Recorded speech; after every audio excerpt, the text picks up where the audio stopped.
मटारच्या सीझनला घरामध्ये मसाले भात बनायलाच हवा।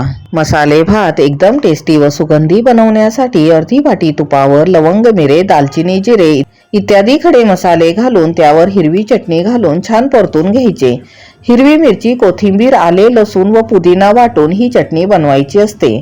मग त्यावर गाजर, टोमॅटो, फ्लावर, मटार अशा आपल्या आवडीच्या भाज्या घालून पुन्हा परतून घ्यायचे। आधीच 10 मिनिटे धुवून ठेवलेले तांदूळ, चमचाभर हळद, चमचाभर गरम मसाला व चवीपुरते मीठ घालून पाणी टाकायचे। पाणी किती टाकायचे तर तांदळाच्या वर साधारणतः 1-1.5 इंच राहील इतकेच टाकायचे। मग सर्व वस्तू एकजीव करून कुकरला झाकण लावून 2 शिट्ट्या द्यायच्या। अतिशय सुंदर सुगंधित असा हा हिरवागार भात चवीला खूपच छान लागतो। लिंबू, कोथिंबीर आणि खोबरे यासोबत हा सर्व करायचा। रेसिपी आवडली तर आपल्या चॅनलला लाईक, सबस्क्राईब, शेअर करायचे। धन्यवाद।